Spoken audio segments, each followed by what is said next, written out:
Okay, welcome to NSWE academy. இன்றைக்கி நம்ம பார்க்க போகிற டாபிக் என்ன அப்படின்னு பார்த்தீங்கன்னா, பண்டைய இந்தியா, ஏன்ஷியன்ட் இந்தியா. ஆக்சுவலாக இந்த டாபிக் 21 பக்கம் படிக்கணுமாப்பா? தேவையே இல்லை, வெறும் 4 பக்கம் தான். அந்த 4 பக்கத்தில் மெயினாக இந்த சிந்து நாகரிகம் என்னங்கிறத நம்ம பார்க்கலாம்.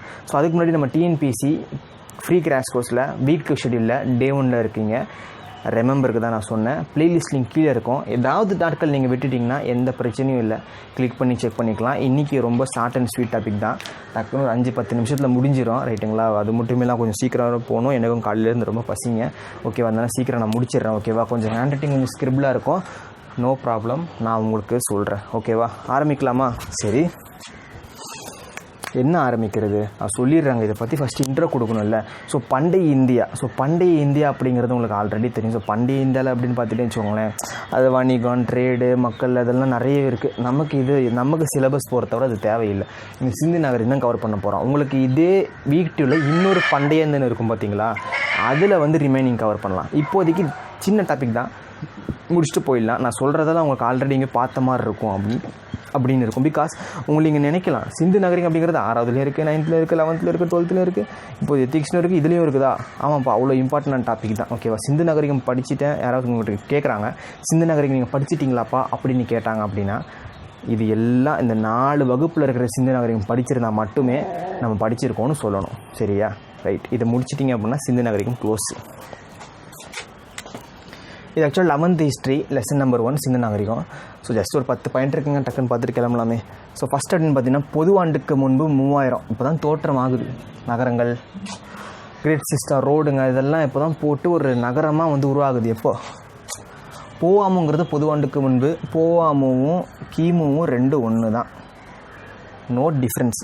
நெக்ஸ்ட் அதே போல் தான் இது மெஹர்கர், அதாவது ஒவ்வொரு நாகரிகத்தையும் ஒவ்வொரு காலகட்டத்தோட நம்ம டிஃப்ரென்ஷியேட் பண்ணுவோம். இந்த காலகட்டத்தை மெஹர்கரோட டிஃப்ரென்ஷியேட் பண்ணுவோம். கேள்வி கேட்பாங்க, சிந்துவெளி நாகரிகத்தில் எந்த நாகரிகத்தை நீங்கள் கம்பேரிசன் பண்ணுறீங்க அப்படின்னா மெஹர்கர். இங்கிலீஷில் MEHRGARH, மெஹர்கர்.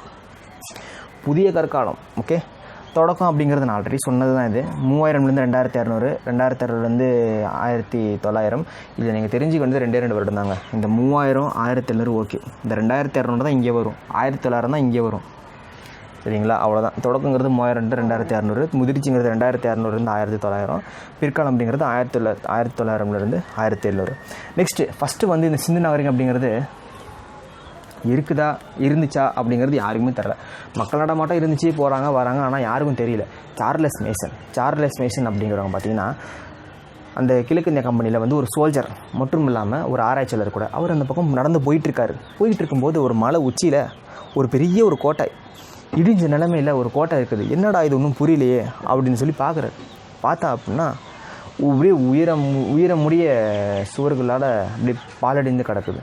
ஏதோ இருந்திருக்கும் போல், கோட்டை இருந்திருக்கும் போலன்னு சொல்லி நடக்கும்போது போகிற வழி ஃபுல்லாமே சுட்ட செங்கற்களாகவே இருக்குது. அங்கே ஒரு பெருங்குளமும் ஒன்று பார்க்குறாரு, தானிய களஞ்சும் பார்க்குறாரு. ரொம்ப பெரிய நாகரிகமே இருந்திருக்கு போலப்பா அப்படின்னு சொல்லி ஃபஸ்ட்டு அவரோட புக்கில் சொன்னது சார்லஸ் மேசன் தான். இம்பார்ட்டன்ட் டாப்பிக்கு, சரி, இம்பார்ட்டன்ட் பாயிண்ட்டு. ஒரு டவுட் ஏற்படும், செர்ஜன் மார்ஷல் அப்போ யார்? செர்ஜன் மார்ஷல் யாரா? 1861 ஆர்கல் சிறப்பு அப்படின்னு சொல்லி உருவாச்சு. அதில் 1924 செர்ஜன் மார்ஷல் அப்படிங்கிறது தான் ஆர்கியாலஜிக்கல் சர்வே ஆஃப் இந்தியாவோட ஜெனரல் டைரக்டர், சரிங்களா? Right, Charles Mason. Next Alexander fans அப்படிங்கிறது பார்த்தீங்கன்னா 1831 கிபி ஆர்கியாலஜி பண்ண வரார், அகழ்வாராய்ச்சி பண்ண வரார் அலெக்சாண்டர் ஃபான்ஸ். அலெக்சாண்டர் தெரியும் இல்லையா? ALEXANDER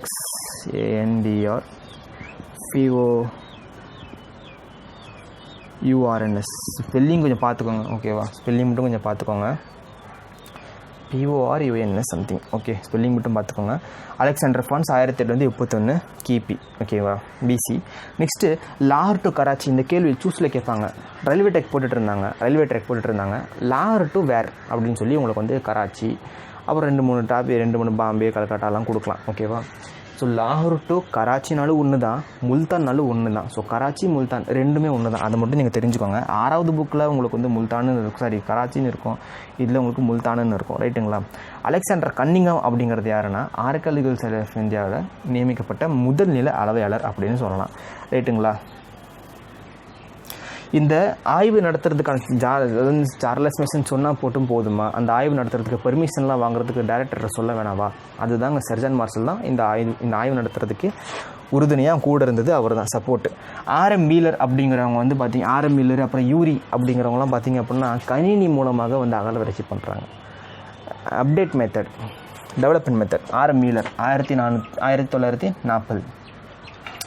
ஸோ இது வந்து எவ்வளோ தூரம் பரவி இருந்துச்சு அப்படின்னு பார்த்தீங்கன்னா, ஒரு புக்கில் 13 லட்சம் ஸ்கொயர் கிலோமீட்டரு, அதே போல் வந்து 1.3 மில்லியன் சதுர கிலோமீட்டர் அப்படின்னு இருக்கும். இதில் 1.5 இருக்குது. எல்லாமே ஒன்று தாங்க. 1 மில்லியனுங்கிறது எவ்வளோங்க? 10 லட்சம். அப்போ 1.3 மில்லியனுங்கிறது எவ்வளோங்க? 13 லட்சம். இங்கே 1.5 கொடுத்துருக்காங்க. 11th 1.5 கொடுத்துருக்காங்க. எது கேட்டாலும் கரெக்டு தான். சரிங்களா?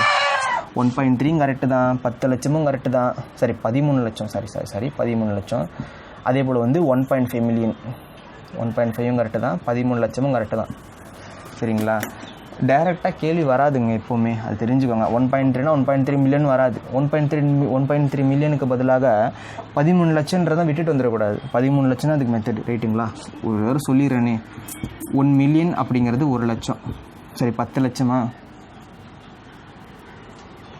1 மில்லியனுங்கிறது 10 லட்சம். ஓகேவா? அப்போது 1.3 மில்லியனுங்கிறது 13 லட்சமா? அவ்வளோதான்.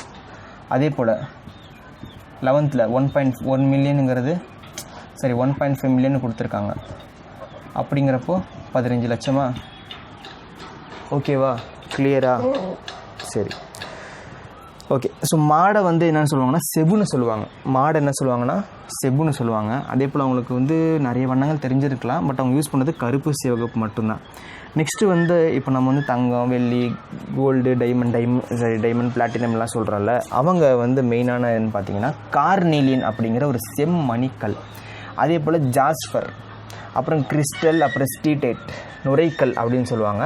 இது எல்லாம் தான் வந்து ரொம்ப இம்பார்ட்டண்ட்டான கற்கள் அப்படின்னு சொல்லலாம். நெக்ஸ்ட்டு பார்த்தீங்கன்னா 1 இன்ச்சை வந்து 1.75 சென்டிமீட்டர் அவங்க குறிப்பிட்டிருக்காங்க. 1 இன்ச் = 1.75 சென்டிமீட்டரு.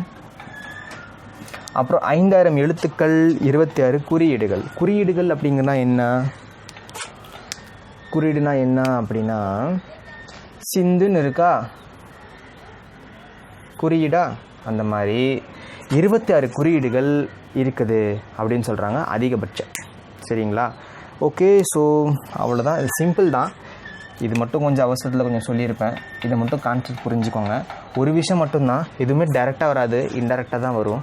பட் நம்ம கொஞ்சம் சென்ஸ் பண்ணி யூஸ் பண்ணி பண்ணணும். ஓகே. ஸோ வீடியோ பிடிச்சா லைக் பண்ணுங்கள், ஷேர் பண்ணுங்கள், மறக்காமல் சப்ஸ்கிரைப் பண்ணுங்கள். Okay. So thank you so much.